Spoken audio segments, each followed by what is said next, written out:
Have you ever finished reading a sweet romance and realized you missed the characters almost as much as you missed reading about their romance?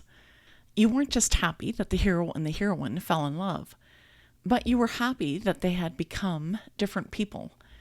Perhaps the shy heroine found her confidence, and maybe the guarded hero learned to trust again. Two wounded and flawed people found a place where they finally belonged. And that's really what makes readers stay up late turning the pages of your book. It's not just the romance between your hero and your heroine. It's also about the transformation that your hero and your heroine go through so they can finally be healed enough to fall in love. And one of the biggest mistakes beginning sweet romance writers make, and that I made too, is believing that they are writing one story, the love story. And it's true, you're writing a love story, but truly unforgettable sweet romances actually tell three stories all at the same time. In case we haven't met, I'm Lorna Faith, and I write clean adventure fiction, and I also write clean romantic suspense, which I'm writing right now, and I also write contemporary sweet romance books with my pen name Melody Archer. I love helping beginning writers by talking about what I've learned about writing fiction in hopes that something that I've learned might, in some small way, help you to write and self-publish your books. I share a video in the middle of the week about writing sweet romance, and I'm starting to share a video at the end of the week focused around general fiction writing and also self-publishing your books. As always, what I share is simply how writing my fiction has worked for me, but you might have a different way that works better for you. And if you do, that's wonderful. I encourage you to keep doing what's working.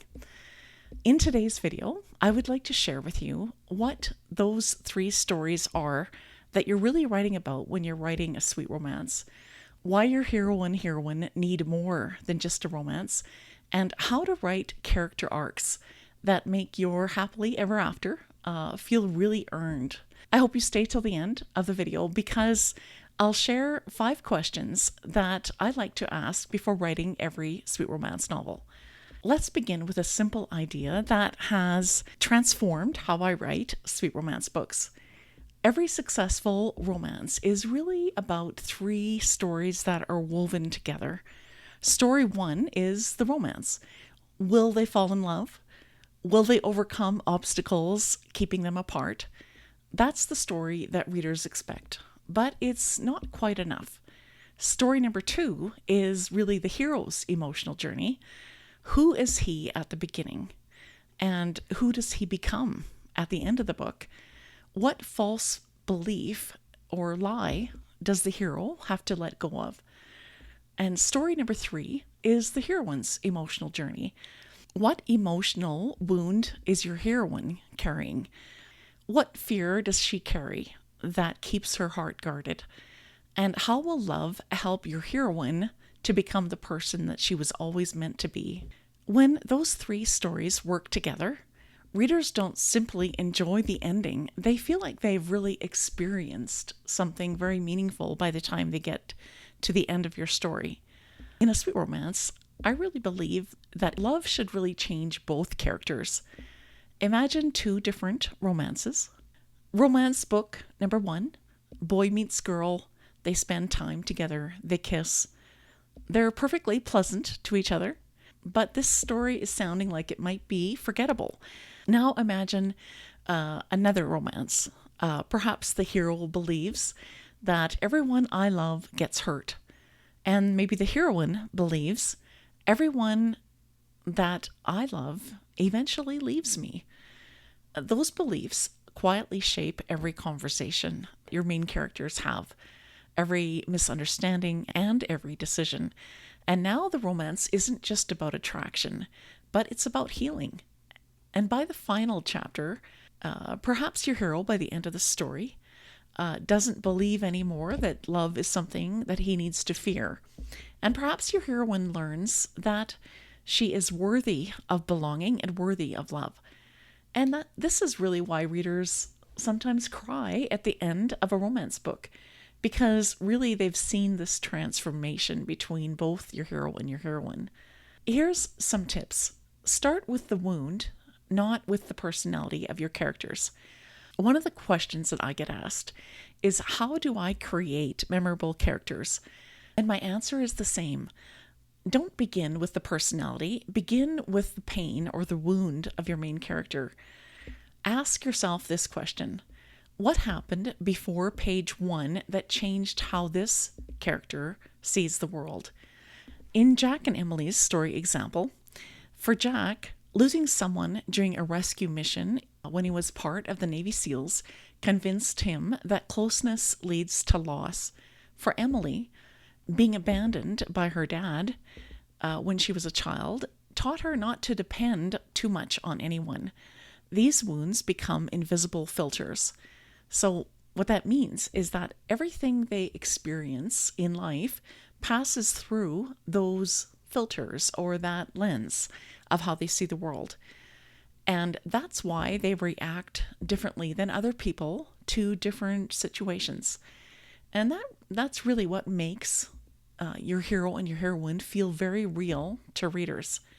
Here's another tip. Give your main characters a false belief to overcome. Emotional wounds create false beliefs.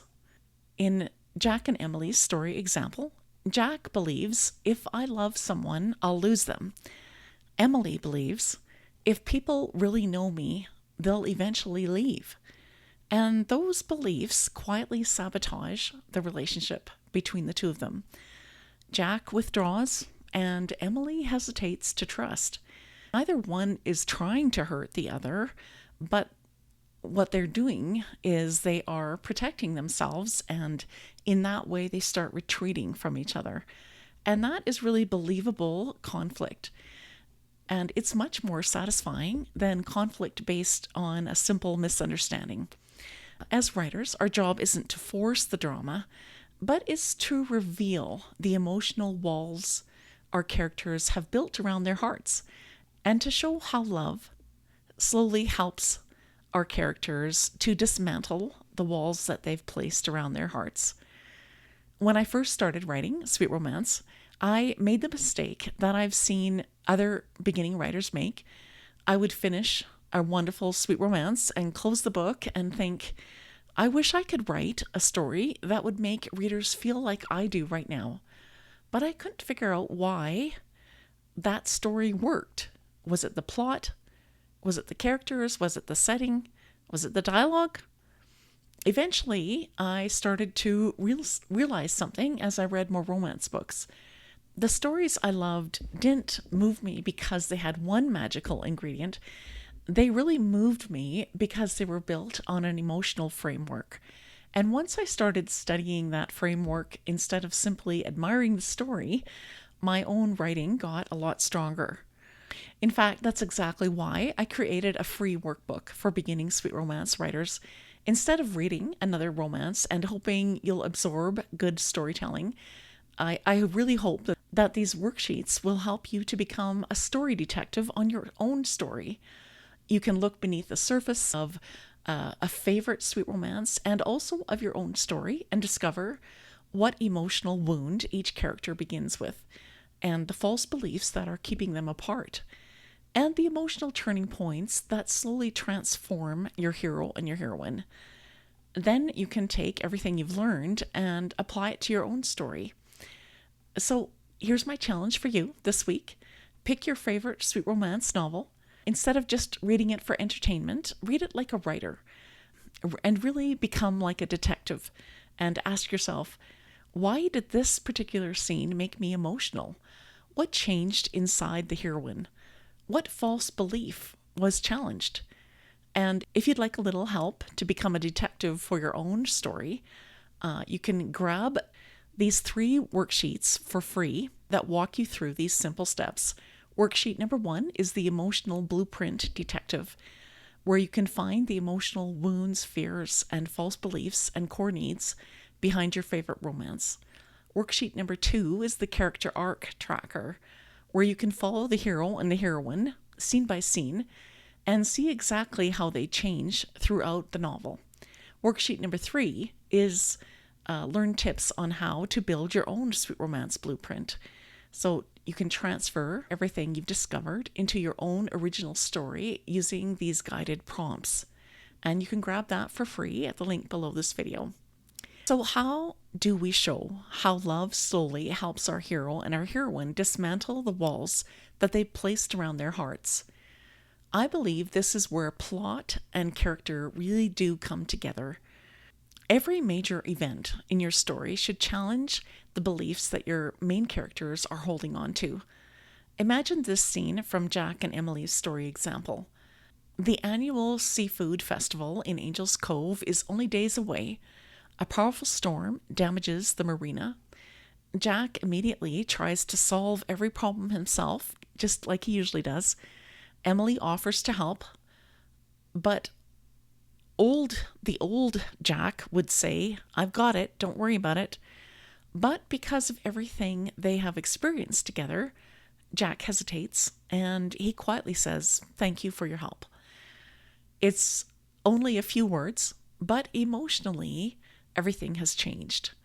The storm didn't just raise the stakes, but it revealed growth in Jack's character.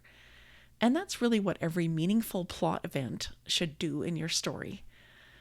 So let your hero and your heroine change a little bit at a time throughout your story. When I first started writing my sweet romance books, I would expect one dramatic moment to totally transform my main characters. But I have come to realize that real change doesn't work that way. It happens through dozens of tiny decisions. Jack stays for one more conversation, and Emily shares one painful memory. Jack asks for help, and Emily accepts kindness instead of pushing it away. Each moment is really small, but together they reshape two hearts so that by the end of your story, readers believe that these characters have genuinely become different people. And that's really what makes your happily ever after feel earned. So here's 5 questions that I like to ask before writing every sweet romance. Before I begin just a rough sketch of my outline, I usually ask these questions. Number 1, what emotional wound shaped my hero? Number 2, what emotional wound shaped my heroine? Number 3, what false belief is each one carrying because of that wound? Number 4, which plot events will challenge those beliefs throughout the story? Number 5, what new truth will each character believe by the time they reach their happily ever after? And if I know the answers to those 5 questions, then the sweet romance really becomes so much stronger. Because the story isn't only about 2 people falling in love, it's also about 2 people becoming emotionally healthy enough to receive the love that's been waiting for them all along. Here's the biggest lesson that I'd love for you to remember. Readers don't simply fall in love with romances.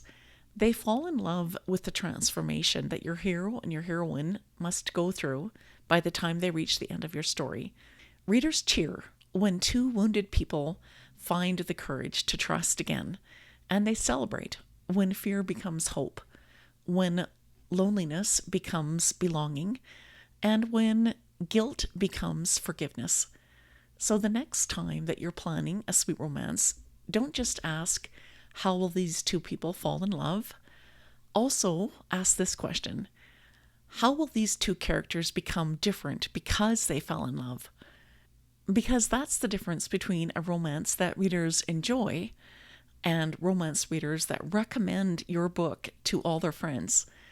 What's one emotional wound your hero or heroine is carrying at the beginning of your story? I'd love to hear about your characters and your story in the comments below. If you're ready to learn more about how to create your hero and his emotional wounds, then watch this video next. I'll see you there.